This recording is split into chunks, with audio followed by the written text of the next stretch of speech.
نستعين وبعد السلام عليكم ورحمة الله وبركاته. We are grateful to Allah subhanahu wa ta'ala for this opportunity to discuss and learn from the verses of the glorious Quran. Today, 16th of Ramadan, 1439 years after the hijrah of An-Nabi sallallahu alaihi wasallam, which is equivalent to 1st of June 2018. In this masjid of Federal University of Technology, Minna. We stopped at Surah Al-Baqarah. That was chapter 2 of the glorious Quran, verse 170. So inshallah we'll continue from where we stopped, verse 171. Bismillah. Bismillah. أعوذ بالله من الشيطان الرجيم. بسم الله الرحمن الرحيم. ومثل الذين كفروا كمثل الذي ينعق بما لا يسمع إلا دعاء ونداء صم بكم عمي فهم لا يعقلون. ما شاء الله. In the verses before this, Allah subhanahu wa ta'ala told us the consequences of blind followership. What will end up if someone follows someone blindly and at the end he faces Allah subhanahu wa ta'ala without excuse. And Allah told us that at that particular point there will be a sort of point of regret. Some people will be regretting, the followers will be saying, if only we will have another opportunity, we will come back to the world and we'll dissociate ourselves with you. Why? Because at the end of it all, it was realized by them that those they followed cannot benefit them in any way. Then Allah Ta'ala told us about what the devil is all about. The shaitan is about promoting evil, corruption, and immorality. And for people to follow what is irrational, reasonably, is not even okay. إنما يأمركم بالسوء والفحشاء وأن تقولوا على الله ما لا تعلمون. To say to Allah what you yourself do not have knowledge on. Allah Ta'ala told us that those kind of people that Shaitan says this to them, if they are invited to obey Allah, وَإِذَا قِيلَ لَهُمُ اتَّبِعُوا مَا أَنزَلَ اللَّهُ قَالُوا بَلْ نَتَّبِعُ مَا أَلْفَيْنَا عَلَيْهِ آبَاءَنَا. Instead of them to see reason, to listen, they will say, we will only follow our tradition. What we met our parents doing, what we met our elders doing, what we met in the society, we will remain like that, will not change. Allah Ta'ala said, أَوَلَوْ كَانَ آبَاؤُهُمْ لَا يَعْقِلُونَ شَيْئًا وَلَا يَهْتَدُونَ. Will they still continue on that path, even if their parents or their leaders or their society could not put its senses together and see reason, and could not also follow guidance? We discussed last that this ayah shows us the importance of using our senses wisely and also using the guidance of Allah Ta'ala. You don't follow anybody blindly without reasoning, and you also don't follow anybody without assessing or evaluating whatever he's telling you with the book of Allah subhanahu wa ta'ala. Hidayah, and also using the aql, the senses. Now the next verse, Allah Ta'ala is telling us, He's giving us a parable, a similitude, an example, or a kind of situation that we can look at and see the kind of people that refuse to put their senses and their reasoning, what kind of people such people are. Allah Ta'ala is now saying, وَمَثَلُ الَّذِينَ كَفَرُوا. The similitude of disbelievers, how you can understand them better, because of their blindness in following misguidance, and their refusal to put their senses into use, and their refusal to also appreciate the guidance of Allah. Allah said, their similitude is كَمَثَلِ الَّذِي يَنْعِقُ بِمَا لَا يَسْمَعُ إِلَّا دُعَاءً وَنِدَاءً صُمٌّ بُكْمٌ عُمْيٌ فَهُمْ لَا يَعْقِلُونَ. That the only way you can understand and appreciate what it means to be a disbeliever, not thinking deeply about implications of their actions. Allah said, it's just like كَمَثَلِ الَّذِي يَنْعِقُ. It's just like the one that is shouting. الَّذِي يَنْعِقُ. The one that is shouting like to the animals. These people that are rearing animals. They will be shouting at them. Ka, ka, ka, ka, like that. So it's just like the one that is shouting to them. بِمَا لَا يَسْمَعُ. Shouting to the one that cannot hear anything. إِلَّا دُعَاءً وَنِدَاءً. Cannot hear anything other than call and announcement. Because some scholars says this issue of an-na'iq, that Allah subhanahu wa ta'ala said, وَمَثَلُ الَّذِينَ كَفَرُوا كَمَثَلِ الَّذِي يَنْعِقُ. That is du'a ur-ra'i, the kind of call that someone that is rearing camels or animals or any kind of animal will be saying. You know, it doesn't have meaning. Just be calling ka, ka, ka. And that animal will not hear anything other than a sound. It cannot put meanings to those words. Of course, it can be scared. Or it can come forward, but without really understanding the wordings in it. Illa dua. And dua, scholar says, is talabul qareeb. When you call for someone close to you, like when you say, Ya Rab. Ya Rab is dua. You are calling closer.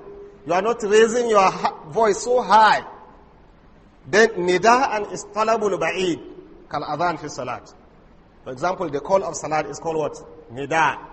Because if you raise voice, while dua is a call, a supplication, a dua, mentioning, a request, that you don't raise your voice high.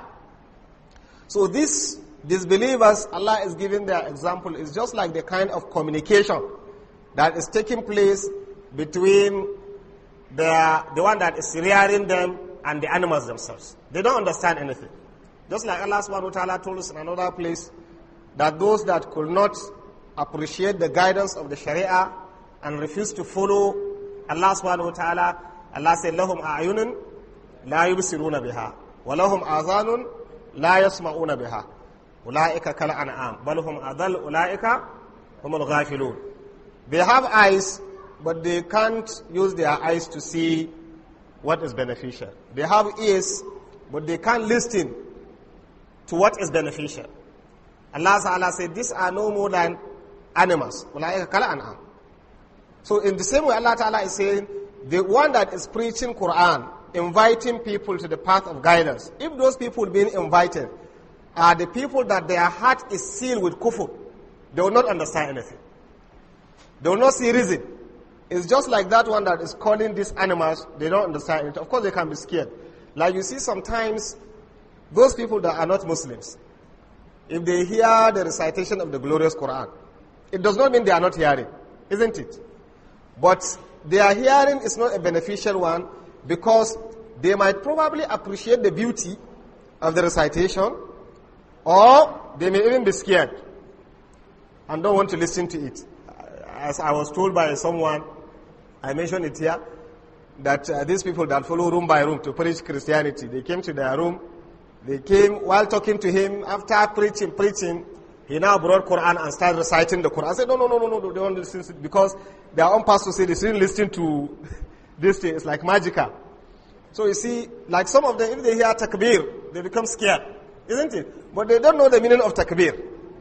So it's all these things. They hear the wordings, but they cannot understand and comprehend the real thing that is there. So this is just like the animals, they will hear these wordings from the one that is rearing them. Probably they will run away from water or come closer to him, but the real comprehension of the wordings, they don't have it. So Allah is now saying that this exactly is the same kind of example that you can give to someone who is blindly following another person. You know, Allah talks about blind followership. You follow someone blindly because you don't even sit down to comprehend and understand what is telling you, whether it is correct, whether it is wrong, whether it is beneficial or it is harmful. In the same way, the glorious Quran, those are disbelievers, kuffar, that their heart is already covered and sealed, have become rusted. They can't understand and appreciate the beauty and the wonders that is in the glorious Quran.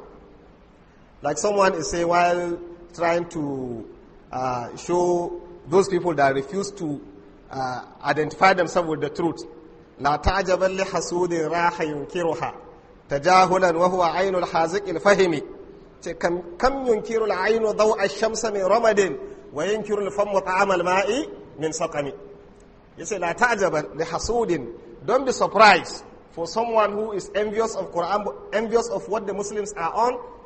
They envy all these things, but then at the end they refuse to obey that. They refuse to follow. Some of these people that are not Muslims, they envy the beauties in Islam. They appreciate the beauties of Islam. But then they end up opposing Islam. ينكرها, like the Quran. لا تعجب لحسود راح ينكرها تجاهلا وهو عين الحازق الفهم. He can be very intelligent. But then disputing this reality, disputing this truth. By the time that you see an intelligent person disagreeing, disputing, refusing to accept the truth, does it mean that that truth is not true? Or what does it mean? It is for you to also apply your intelligence to see whether it is true or not. Not just to follow because you see, you feel that this person is very intelligent. This person is very wise. This is highly educated person. So he is following this, let me just follow him like that. No. Use your own also senses that Allah has given you. Do you get that? Use what Allah has given you so that you can appreciate the guidance He is following and then you follow. So don't be surprised or be worried or be disturbed if you see an intelligent person denying the truth. He said, can't you see? كَمْ يُنْكِرُ الْعَيْنُ ضَوْءَ الشَّمْسَ مِنْ رَمَدٍ. Haven't you seen the eyes that is denying the brightness of the sun? The sun will appear very bright, but you see someone closing the eyes. أو ينكر الفم طعم الماء من سقم. Or you see someone testing the sweetness of water and he will say it's bitter. Or sweetness of food, he will say it's bitter. Haven't you seen a situation where someone will say very sweet food that some people are enjoying, he will eat, he will say this food is bitter. Or the sun that is very bright, people are enjoying the brightness and he will be covering his eyes. He don't want to see the brightness. What happened? He said because there is sickness. The eyes is sick. So the eyes cannot see that brightness. And if the body is sick, the sweetness of that food will turn to be what? Bitter. So don't just build your judgment on what other people have built their own judgment. Use your own also. If he said this food is bitter, it might be probably the reason why he said it's bitter is because what? He is sick. Why can't you test the food yourself? Perchance if you test it, you will realize that no, it's very sweet. He only said it's bitter because he is sick. Test things, use your senses, use your reasoning. Tufail bin Amir al-Dawsi, I cited this example like here, I think, was a leader in their own community. A leader in their own community. When he was to visit Kaaba, he was to visit Mecca, his people started to warn him. The people of Arabia, the people of Mecca, they warned him, if you dare enter, close your ears, don't listen, because there is someone who is talking. If he talks, he will just convince you, because his talk is like magic.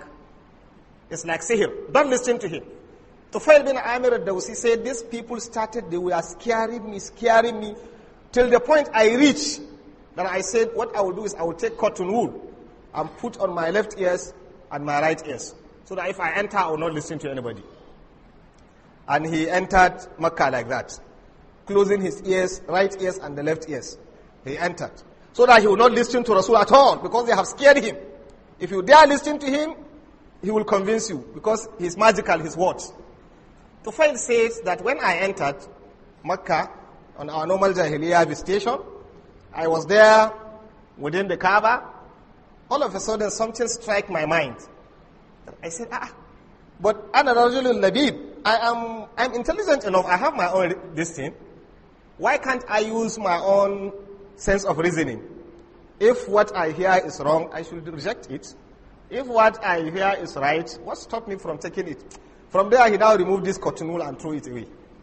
You see, if Allah wants to guide somebody, So when he threw this cotton wool away, he started going. Then he met Rasul, sallallahu alaihi wasallam. He saw the Prophet looking unique, different from others, and he now met him and asked Rasul. Rasul recited the glorious Quran to him. When he heard this recitation of the glorious Quran, he listened to something he has never heard before in his life. The beauty of the words, the kind of message contained in it. And then he asked Rasul, what message have you brought? He said, this is the message I brought of guidance to humanity and this and that. Instantly, Tufail said, I testify that there is no deity worthy of worship except Allah. Ashhadu an la ilaha illallah wa annaka Rasulullah. He accepted Islam. So sometimes you can block someone, isn't it? But if he apply his reasoning very well, or if Allah Ta'ala guides him, he picks the guidance. Tufail now accepted Islam. When he accepted Islam, he now asked Rasul. He said, oh, the messenger of Allah, the people of Daws, inna Dawsa qad kafarat billah. The people of Daws are disbelievers. Send me, I want to go to them and call them for da'wah. Someone accepting Islam now, I want to be a da'iyah now.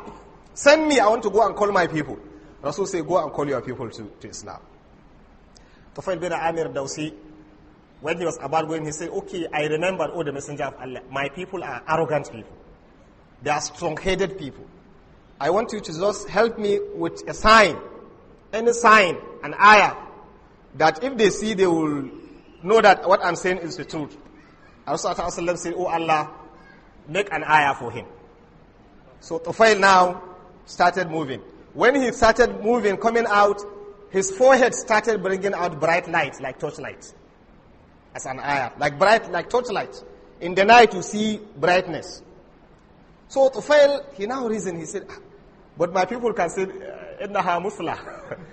If I go to my people and say, this is ayah, they will look at it as if it is another calamity that befell me. So he came back to Rasul.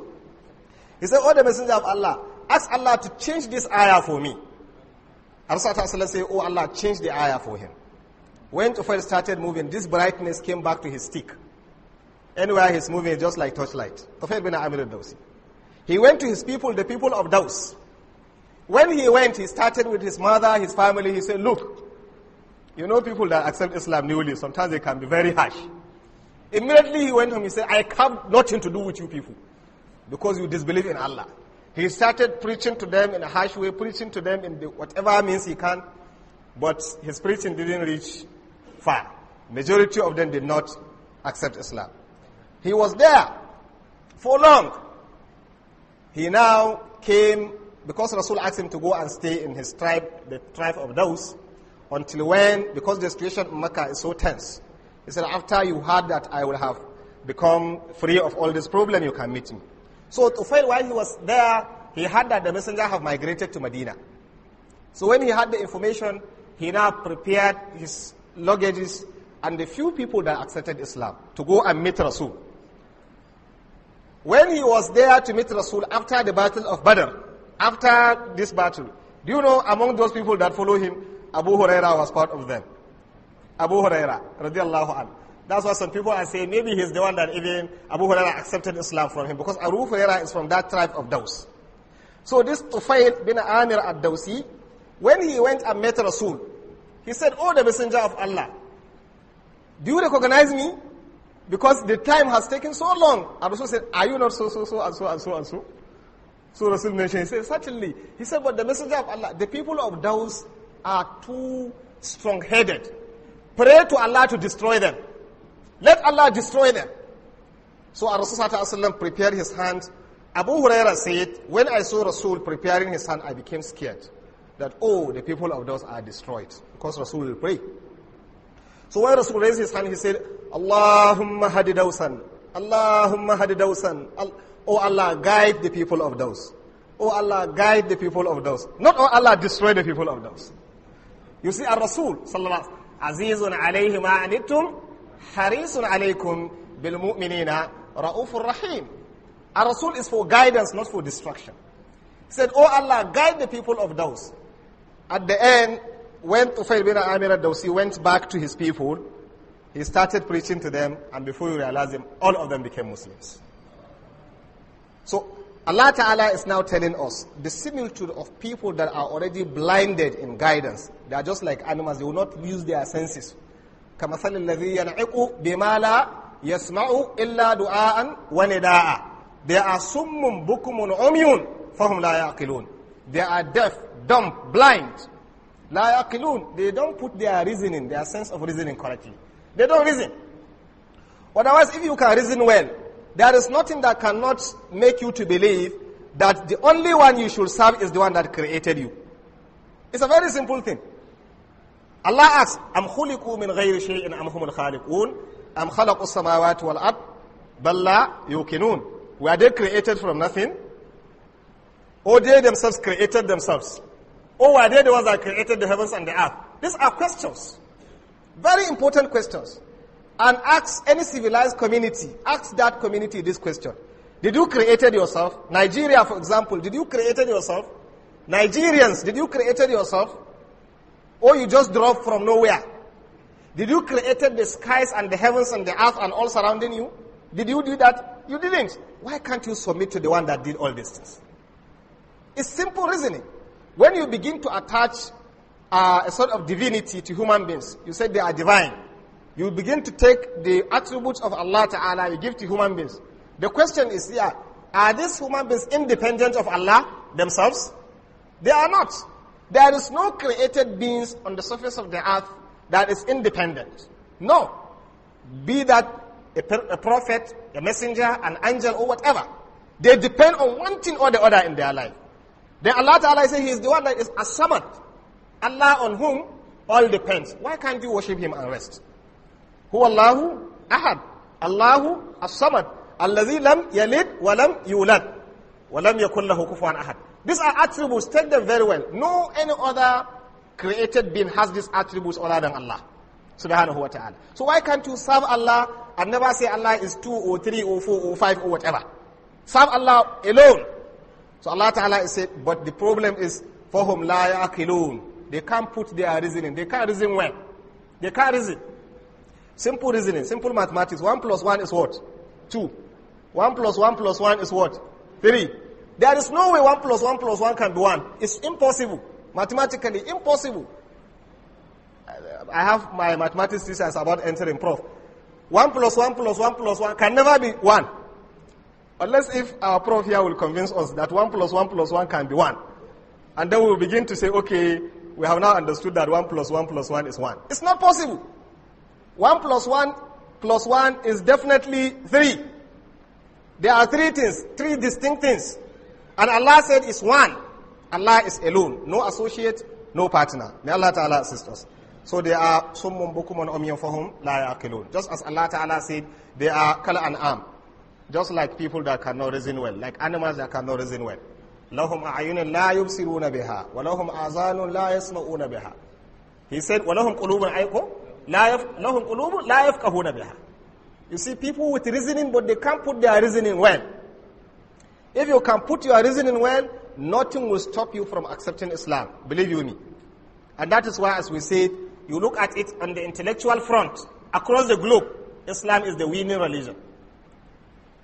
You hardly see an intellectual Muslim that understands Islam leaving Islam for another religion. But you can get intellectual non-Muslim coming to Islam. Many.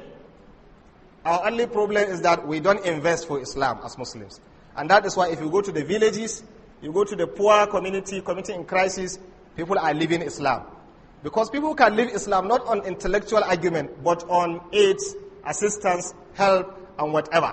Some people can gather help and assistance and give people and then abandon Islam because they don't put their reasoning. But hardly can they put their reasoning and convince a Muslim to leave Islam, if that Muslim understands Islam. So it is highly important we put our reasoning together. Otherwise, one will just be like this. May Allah protect us. Now, Ya ayyuhalladhina amanu.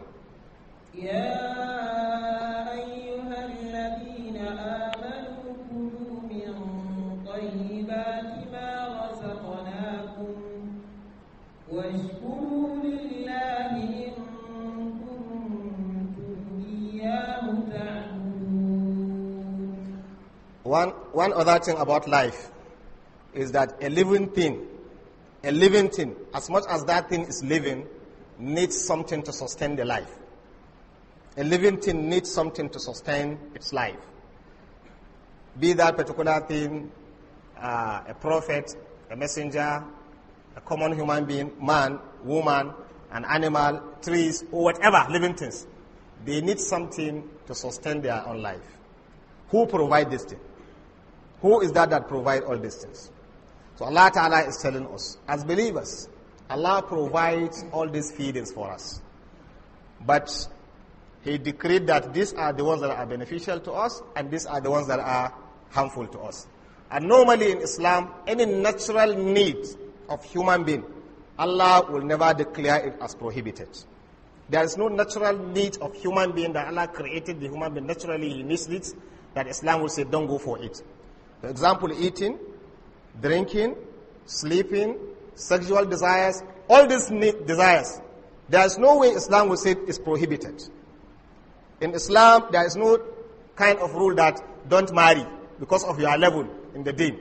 No, it's a natural need of human being. And if you marry, you are even participating in what? In increasing the human race, the human being. You are doing something that is beneficial. If you refuse to marry, you are working against humanity. Because as if you say you don't want people to increase in number, that's why you are not marrying. Because it's only through marriage that you can bring human beings into this world. So refusing to marry is going against the natural way Allah created human beings. So Islam will never say don't marry. Our Rasul said, An-nikahu sunnati. فَمَنْ رَغِبَ عَنْ سُنَّتِي فَلَيْسَ مِنِّي. Marriage is my way of life, because Rasul came to teach a way of life that is okay for human beings. If you say you detest marriage, you don't want it, then you don't want what Rasul brought to be established. Sallallahu Alaihi Wasallam. The same thing eating. Islam can never say you don't eat. You don't eat. Because eating is part of the need. I mean, human beings need to eat something. Drinking, sleeping, whatever. All these kind of needs. But what Islam usually do is to put rules. Satisfy your sexual desire, but through marriage. If you do it through zina, Allah punish you. Satisfy your own tastes of feeding, eating, or drinking, but don't take something that is harmful or prohibited. Otherwise, Allah punish you. Sleep and rest, but wake up and pray. If it is time for prayer, you refuse, Allah punish you. So all these things, anything human beings need, Allah asks you to do it. But there is control by the Sharia. So Allah said, Ya ayyuhalladhina amanu. Some scholars say this verse was revealed because of one kind of attitude that the kuffars used to have. They would just sit down and decree that, don't eat this, don't eat that, don't wear this, don't wear this. They used to do that during Jahiliyyah. So they would set rules that these animals are not to be eaten by these categories of people. It is only these people that will eat it. This kind of clothes should not be worn by this child. It's only this. So Allah Ta'ala said, no. Ya ayyuhalladhina amanu. O you believers who believe in Allah. Kulu min tayyibati ma razaqnakum. Eat from any pure thing that we have provided for you. Eat from it. Anything that is pure. You remember Allah told us halal and tayyiba. Anything that is halal and is not harmful, go and eat it.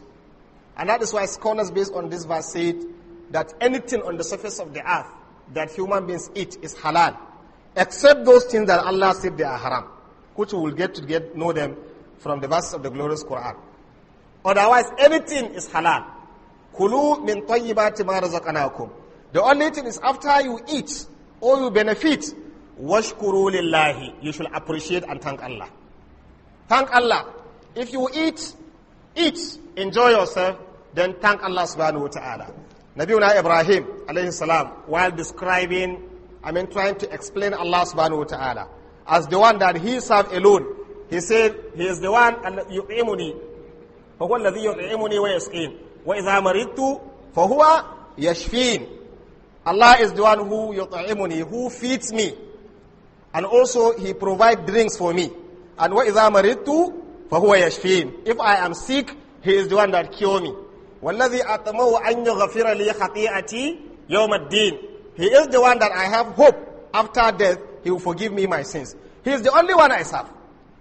The one that gives me food, the one that gives me drinks, and the one that if I am sick, he cures me, And the one that if I die, he is the only one that can forgive me. He's the only one I worship. Subhanahu wa ta'ala. So Allah ta'ala provide this food for you, or whatever you eat.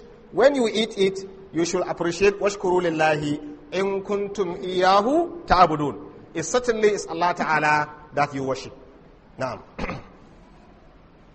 إنما حرم عليكم الميتة والدم ولحم الخنزير وما أهل به لغير الله فمن اضطر غير باغ ولا عاد فلا إثم عليه إن الله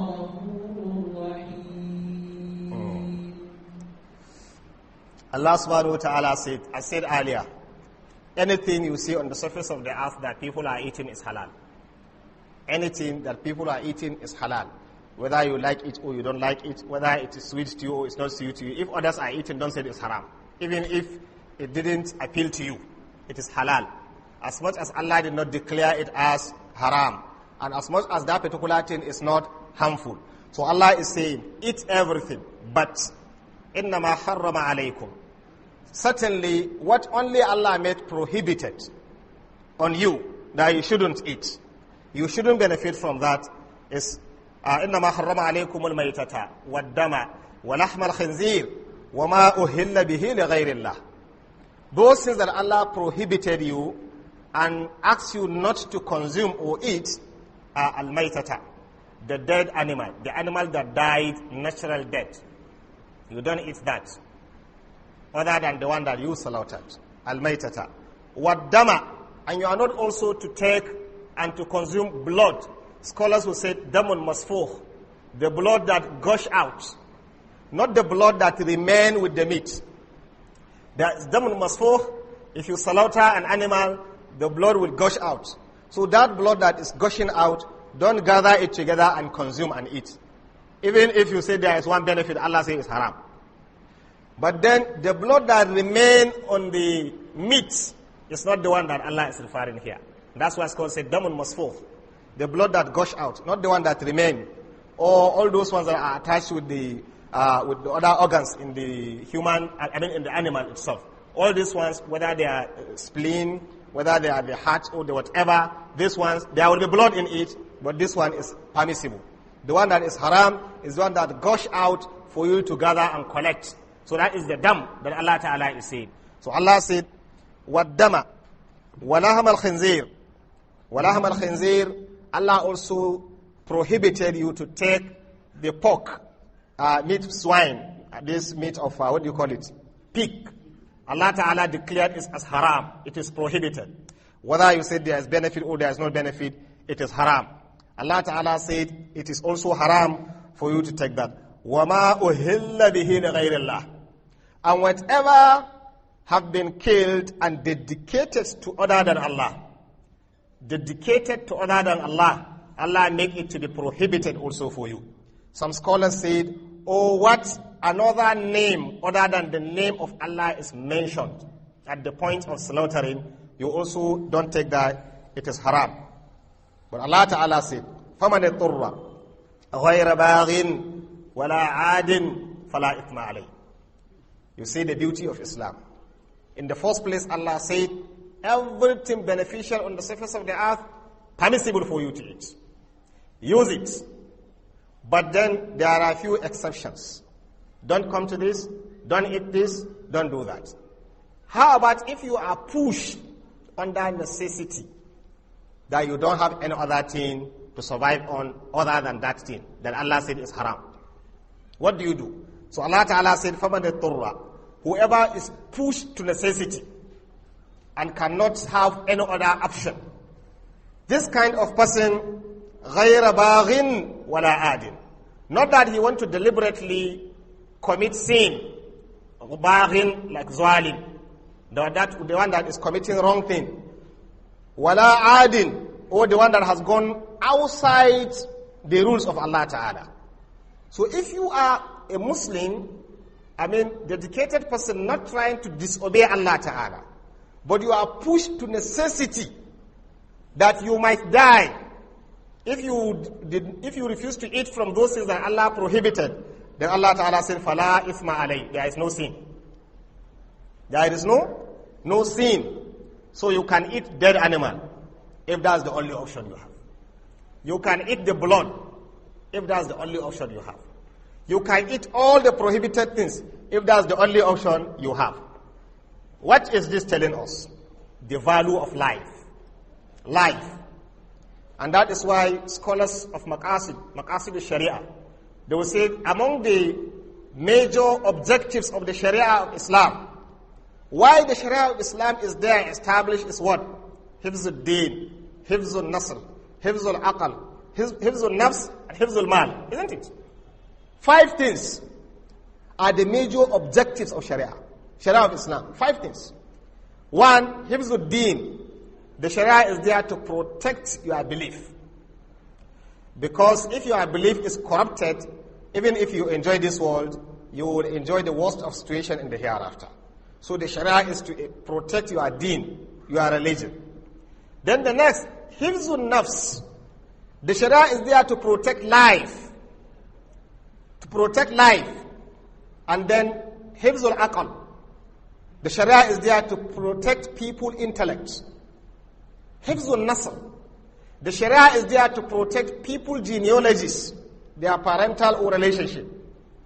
And then Hifzul Mal. The Sharia is there to protect wealth. These 5 things. Anything you see the Sharia moving around is to protect these major things. Your religion.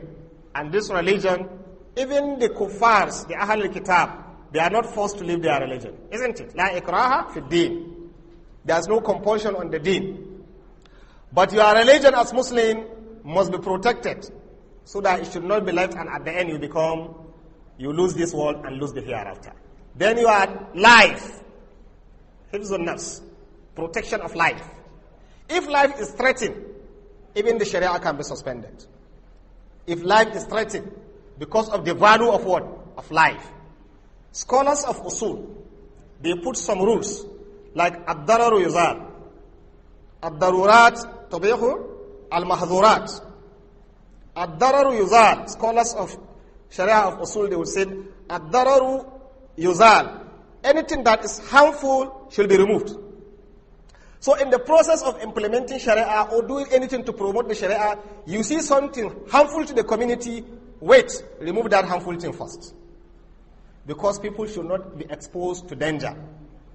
Then, also, ad-darurat tubihul mahzurat. If there is a darura means a clear excuse that you don't have option. Then if you don't have any option, all the prohibited things are now permissible in the Sharia. All the things the Sharia said is prohibited. But you don't have option. Allah said it's permissible now to protect you. And the same thing, al-mashaqqa tajlibu at-taysir. Al-mashaqqatu tajlibu at-taysir. If there is difficulty people are facing, try to bring ease to them. Bring ease. Don't leave people in difficulties to be constrained. In a way that they can't do any other thing. So the Sharia of Islam is not after putting human beings into difficulties, stress, or situation that they don't have any option other than probably killing themselves or whatever. So Allah Ta'ala said, even the prohibited things, if you are faced with difficulties and you don't have option, فَلَا إِثْمَ عَلَيْهِ, there is no sin on him. And scholars says, if you are traveling, for example, and you run short of provision, and you see dead animal, and you don't have any other thing other than that dead animal, and you don't have any kind of thinking that there is going to be an option somewhere, eating this dead animal, some scholars says, is compulsory to save your life. If you say, no, I'm strong in Iman, I will not eat it, let me just go ahead like that, and you go and die, scholar says you killed yourself. And you'll be called to account for that life that you lost. Because the life that Allah gave you, you are to protect it. So you see, it means if you are in difficulty, to follow ease, especially that will save life, is what? is compulsory. If you allow life to ordinarily be lost, even your own life, then Allah call you to account. So these are all the ways of the Sharia. Allah Ta'ala said all these prohibited things, yet still if there is difficulties, فَلَا إِثْمَ عَلَيْهِ, there is no harm for someone to go into that. Maybe a little explanation before time. This place, because someone asked a question, was the day before yesterday, on this issue of eating like the meat of the Ahl Kitab, the people of the books, like the Christians, like the Jews, eating their own meat, or even eating it during their celebrations. I mentioned that there are certain things mentioned by some scholars. A lot of scholars said one that is a little bit contrary to the other. But they are all among our predecessors. You know, if someone said there are divided opinions, some people will say, why should you say there are divided opinions? No. If that opinion is from the Salaf, it's still okay for you to cut it and say it's divided opinion because it is from the Salaf, from the predecessors, who have good, a sort of, Rasulullah mentioned a lot of good things about them. As-Sahaba, At-Tabi'in, these people. So if you get divided opinion, either in the school of thought, like Malikiya, like Shafi'iyya, like Ibn Hanbal and whatever, you don't say this divided opinion is haram, is whatever. No, they are among the Salaf. Because you need to understand who are the Salaf. Are we the Salaf? Are the scholars of lies 30 years the Salaf? 50 years? 100 years? Scholars that died 500 years are not even the Salaf. Scholars that died 600 years are not the Salaf. 600 years, even 1,000 years, they are not Salaf. Any scholar that died, you counted, he died 1,000, he's not part of the Salaf. The Salaf, as some scholars say, are who? The Sahaba, Ridwanullahi alayhim ajma'in, the Tabi'in, and the Tabi'i are what? They are the students of the Sahaba. Then the Tabi'i, they are the students of Sahaba. That a narration of Hadith Rasulullah was supplicating for them and said, Khairul Qurun Qarini, Thumma alladhina yalunahum, Thumma alladhina yalunahum. These people that follow, they are the Salaf. So if you see that divided in opinion, that there is no clear text that condemn one opinion without any other excuse, then you can still say it is divided opinion and is acceptable in the Sharia. So opinion of Malik that differs with opinion of Shafi'i, if it is based on understanding of Sharia, none of this opinion is haram. But one may be better than the other. Scholar says, when Allah Ta'ala said, وَطَعَامُ الَّذِينَ أُوتُوا الْكِتَابَ حِلٌّ لَكُمْ, the food of the people of the book, in our own case, the Christians, because they are the ones we know. Allah Ta'ala said, their food is حِلٌّ لَكُمْ. What is this food of their own that is permissible for you to eat? Qatada said, they are ذَبَائِحُهُمْ, what they slaughtered. What they slaughtered is allowed for you to eat. Then, some other scholars says, like the Haq was saying, وَطَعَامُ الَّذِينَ أُوتُوا الْكِتَابَ حِلٌّ لَكُمْ أَيْ أَحَلَّ اللَّهُ لَنَا طَعَامُهُمْ وَنِسَاءَهُمْ. Allah has permitted us to eat their food and also to marry their own wives. Then he said, Wahab ibn Wahab said that I asked Ibn Yazid, I was asking him, Amma zubiha lil kana'is wa summiya alayha. How about slaughtering things that they have done due to issues that are related to their churches? And they slaughter for these things. Can we eat these things? Faqala. So Ibn Yazid said, Ahallallahu lana ta'ama ahlul kitab wa lam yastathni minhu shay'a. Allah permitted the food of Ahlul Kitab, he didn't say with exception of this and that. So based on that, this kind of scholars are of the opinion that anything slaughtered by them, if you have not heard the name of another thing being mentioned in your presence, you can eat it. May Allah Ta'ala assist us. Then, there was one scholar, Umayr ibn al-Aswad. He asked Abu Darda. Abu Darda is a companion of Rasul. He asked him, and kabshin zubiha lil kanisa, a particular ram that was slaughtered by Christians for their celebrations. They slaughtered that and they gave us as a gift. Ana akulu minhu? Can we eat from that? Abu Darda said, Allahumma afwan, innama hum ahlul kitab, ta'amuhum hillun lana wa ta'amuna hillun lahum. Abu Darda said, well, Allahumma, this is an afu, something that Allah has overlooked. Allah has said their food is allowed for us to eat, and our food is allowed for them to eat. Wa amarahu bi akali, and he said, you can go ahead and eat. A particular woman came. She asked Aisha radiallahu anha. She said, we have some neighbors. They are min al-majus. These neighbors, they are not Ahl al-Kitab. They are Majus, people that worship other than Allah completely. Like the idol worshippers. وَإِنَّهُ يَكُونُ لَهُمْ عِيدٌ.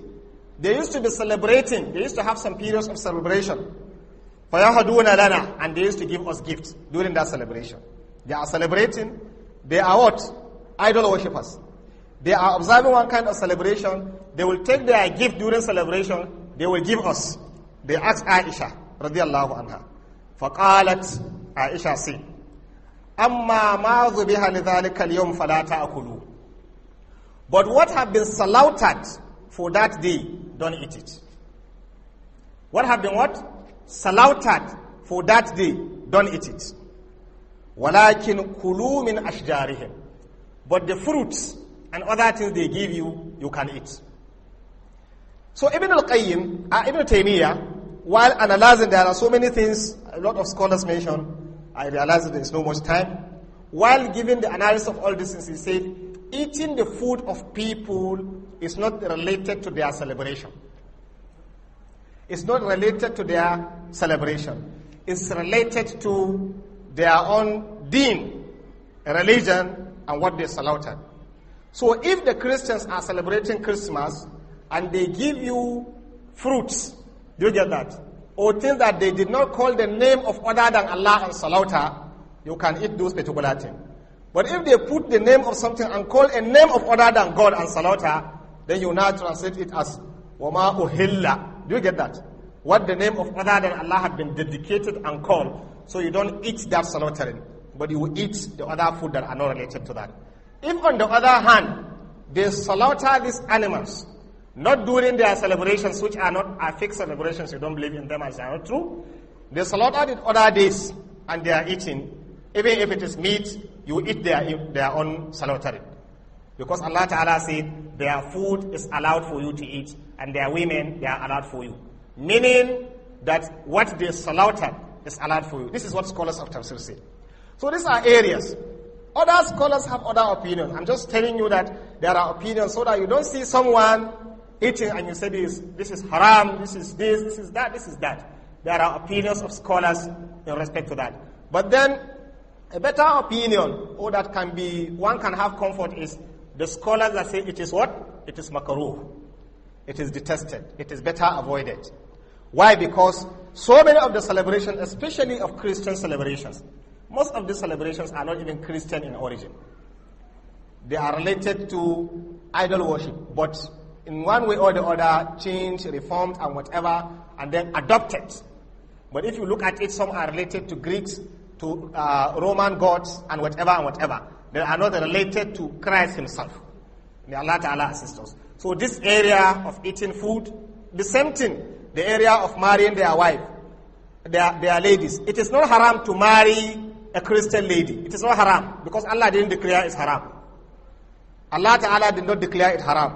What is only haram, for example, is for you to now, as a father, give a Muslim lady to a non-Muslim to marry. It's haram. But the other one, the reverse, is not haram, but is discouraged. Because many Muslim scholars are saying that the tendency is that if you are not so strong in iman, in faith, in whatever, you will lose your children and Allah will hold you responsible. Allah will hold you responsible, because you have to be responsible in taking care of those particular kids. And there are so many instances or cases where people die and leave that kind of their wives, and then they carry the children back to another distance. So if you are sure you protect all these things, that you are not married, it is not haram, that kind of marriage. Because Allah did not declare it as haram. I pray Allah Ta'ala will assist us. So whatever is the case, we've concluded today's tafsir with this issue that Allah Ta'ala said, whatever Allah declared as haram, if you are pushed under necessity, Allah says it is what? It is halal. Because of what? Islam protection of life protection of properties, protection of wealth, and protection of what? Of the human genealogies. All these things are what the Sharia is built upon. And Sharia is built on taysir. Al-mashaqqa tajlibu taysir. Al-mashaqqatu tajlibu taysir. If don't put people into difficulties. Like for example, a situation whereby you bring people into a tense situation. You take people into a war scene that you are not prepared for it. You take people into a battlefield that they will be completely destroyed. All these things. And that's why you see the battle of Rasul throughout. There is no battle that Rasul fought. And the Muslims suffered casualty. And the next battle, he go back and they suffered another casualty. Because the necessary steps will be taken so that the same thing will not be repeated. The same thing will not. So if you see Muslims falling victims of, victims of so many traps, at the same trap, they have been beaten and they come back, they are beaten, then they have to relook inwards. Because Islam will not give you opportunity that always you are the loser. Always you are at the receiving end. Always you are losing your life. You are losing your resources. You are destroying your properties. Islam will never allow this kind of situation. As Yazubillah, we have seen across the globe, in several Muslim countries, a lot of destructions. That such destruction, after heavy loss of life, of properties, of whatever, will still come back on the same thing, and you see no change or no progress have been made by the Muslim Ummah. I pray Allah Ta'ala will guide us, protect us, and be with us. Inshallah, we're going to stop here because of time. Astaghfirullah. This person said, can someone choose a committee without the head of the committee? Do you understand the question? Can someone choose a committee without the head of a committee? I don't think I discussed something like this. And I can't really understand the question fully. This one said, Assalamu alaikum wa rahmatullahi wa barakatuh. May Allah increase you in knowledge, health, wealth, and make Al-Jannatul Firdaus your final abode. May He make it for all of us. He said, Madam, is it permissible for a husband to say to his wife that a certain child does not belong to him? And will this particular child benefit from his properties after his death? Jazakumullahu bi khair. It is not permissible. It is not permissible for a husband to say to his wife that his child, that particular child does not belong to him. Is haram. But if there is every reason that he has conviction in his mind, based on so many other available proof to his own understanding, that this child is actually not his, then he should take the matter to establish authority to the court. And that is where the issue of li'an will be done. He will swear by Allah Ta'ala. After that swearing, that will be administered in the court. Then from that day, that child become a child that is not his. And that marriage become dissolved forever. The child will not inherit from him, and he will also never inherit from that child. But just to sit down at home and say to his wife, this child does not belong to me, it's haram for him to do that. Even if so many indices have shown that this child might not be a child that is outside his something. But there are one or two reasons that he might take that probably is my own child. Scholars says it's better he rely on those reasons in order to save that particular child and even humanity from evil being spread. And it is based on that some scholars says, if for example you marry a wife, then after 6 months, some few days, she is put to bed and you see a child, baby, bouncing baby boy or baby girl, very big, and then he said it's your own child. If from the time you married her, you have never known anything, and you've never dictated and said anything, and this child, it just appeared like that, you don't have any excuse to say it's not your own child. It's your own. Scholars says leave it like that, it's your own, even though there are a lot of questions. There are questions, but scholars says leave it like that, it's your own child, and leave it like that. It is highly important that we protect our integrity, especially integrity of our families. Your wife, your children, your husband, and all these relations. If things are not explicitly clear, it is better you avoid bringing things that will count as disgraceful things, either to your wife or to your children. But if they are explicitly clear, then you take this other option. Go to the established authority, the court, and then the issue of li'an will now take place. And once that li'an takes place, that child will not inherit from you, nor will you inherit from that particular child. I pray Allah protect us. And it's one of the terrible things for a woman or a lady to come to a house with a pregnancy that does not belong to that house. And Rasul cursed that particular kind of woman. It's one of terrible evil that a lady will carry a baby outside marriage wedlock and come to the home of another husband and say that that particular child belongs to him. It's a terrible thing that she has done.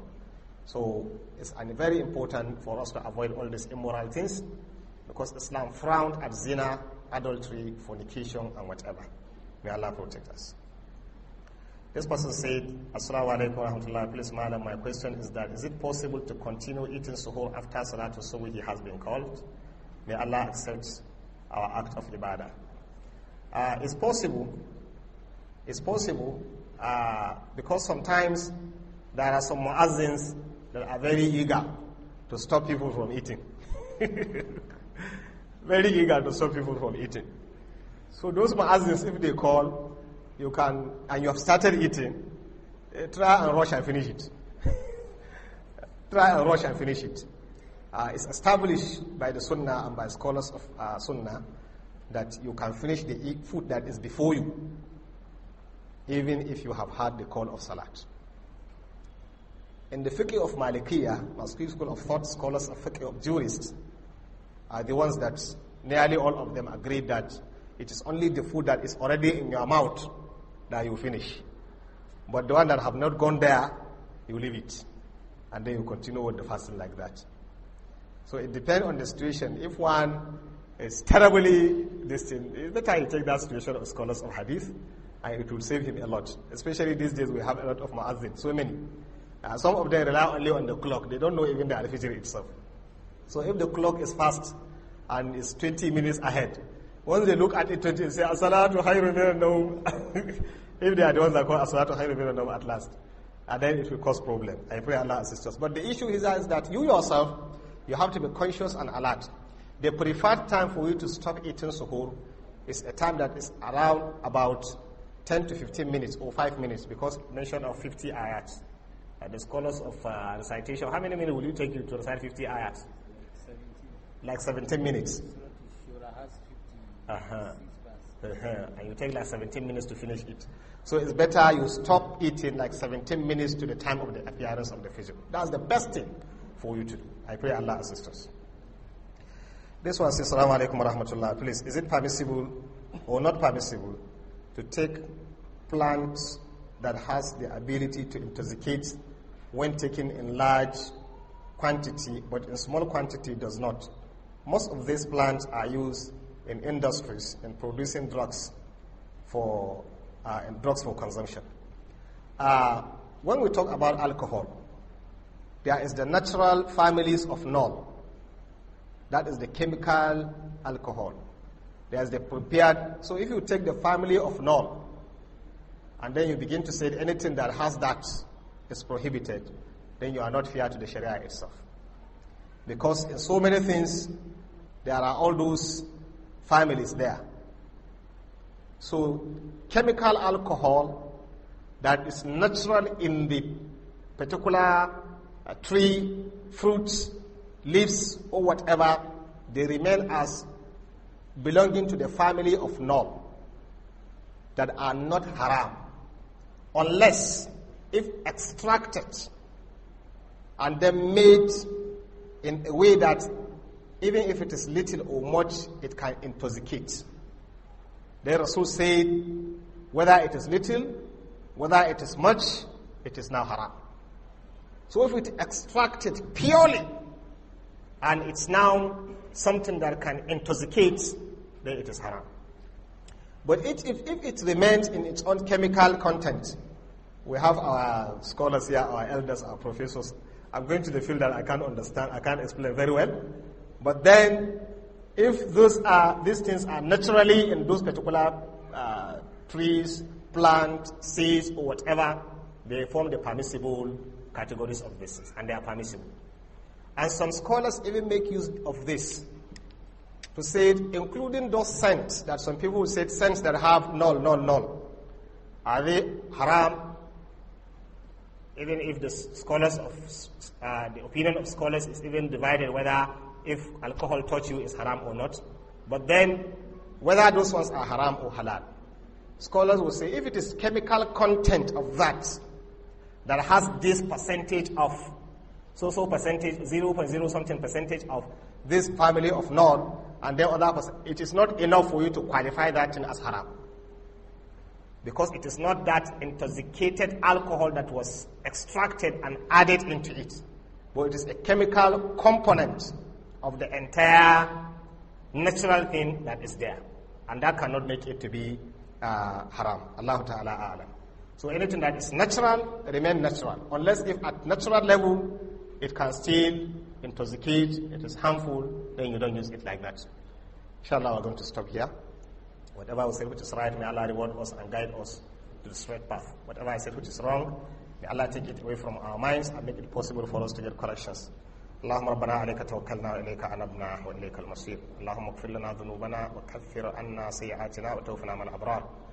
اللهم ربنا آمنا بما أنزلت واتبعنا الرسول فاكتبنا مع الشاهدين. اللهم ربنا لا تدع لنا في مقامنا هذا ذنبا إلا غفرته ولا هما إلا فرجته ولا دينا إلا قضيته ولا مريدا إلا شفيته ولا ميتا إلا رحمته ولا مبتلا إلا عافيته ولا حاجة من حوائج الدنيا والآخرة إلا قضيتها برحمتك يا رب العالمين. اللهم إنك عفو تحب العفو فاعف عنا. اللهم إنك عفو تحب العفو فاعف عنا. فاعف عنا يا كريم وارحمنا يا أرحم الراحمين وتقبل صيامنا وقيامنا وركوعنا وسجودنا.